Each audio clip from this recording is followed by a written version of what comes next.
Hi friends, Assalamu alaikum. இன்னைக்கு மாமா சமையல்ல ரொம்ப ருசியா நண்டு கிரேவி எப்படி செய்யறதுன்னு தான் பார்க்க போறோம். அதுக்கு முன்னாடி நீங்க இப்பதான் மாமா சமையல் சேனலை முதல் முறையா பார்க்கறீங்கன்னா நம்ம சேனலை subscribe பண்ணிட்டு பக்கத்துல இருக்கிற பெல் பட்டனையும் கிளிக் பண்ணி வச்சுக்கோங்க. நண்டு கிரேவி செய்யறதுக்கு 1 கிலோ நண்டு நான் க்ளீன் பண்ணி வச்சிருக்கேன். இப்போ கடாயில 2 டேபிள்ஸ்பூன் அளவுக்கு எண்ணெய் சேர்த்துக்கோங்க.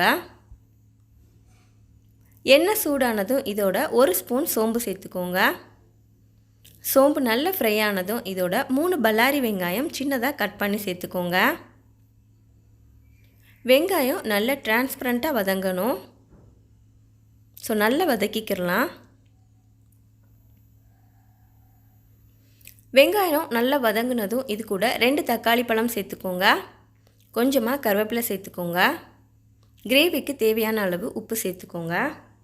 இப்போ இது எல்லாத்தையும் நல்லா வதக்கலாம். ஸோ தக்காளி நல்லா சாஃப்ட் ஆகணும், அந்த அளவுக்கு இதை நல்லா வதக்கணும். ஸோ இது நல்லா வதங்கினதும் இது கூட 1 டேபிள் ஸ்பூன் அளவுக்கு இஞ்சி பூண்டு விழுது சேர்த்துக்கோங்க. இஞ்சி பூண்டு விழுதோட பச்சை வாசனை போகிற அளவுக்கு இதை நல்லா வதக்கணும். இப்போ இதில் நம்ம மசாலா பொருட்கள் சேர்த்துக்கலாம். ஸோ 1 ஸ்பூன் மஞ்சள் தூள் சேர்த்துக்கோங்க.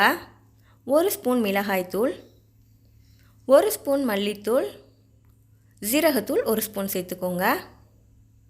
இப்போ இது எல்லாத்தையும் நல்லா மிக்ஸ் பண்ணி விடுங்க. மசாலா கடாயில் ஒட்டாத மாதிரி லோ ஃப்ளேமில் வச்சு இதை நல்லா வதக்குங்க. இப்போ இது வதங்கினதும் இது கூட நம்ம க்ளீன் பண்ணி வச்ச நண்டு சேர்த்துக்கலாம். சேர்த்துட்டு இது எல்லாத்தையுமே நல்லா பெரட்டி விடுங்க.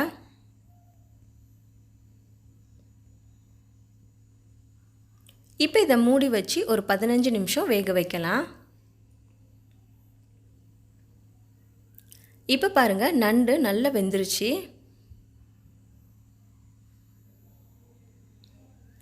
இப்போ இதோட மிளகுத்தூள் சேர்த்துக்கலாம். நண்டு கிரேவியில் மிளகுத்தூள் அதிகமாக இருந்தால் ரொம்பவே டேஸ்ட்டாக இருக்கும். ஆல்மோஸ்ட் நமக்கு கிரேவி ரெடி ஆயிடுச்சு. கிரேவியோட டேஸ்ட்டை இன்னுமே என்ஹான்ஸ் பண்ணி கொடுக்கறதுக்காக கடைசியாக 2 கப் அளவுக்கு திக்கான தேங்காய் பால் சேர்த்துக்கலாம்.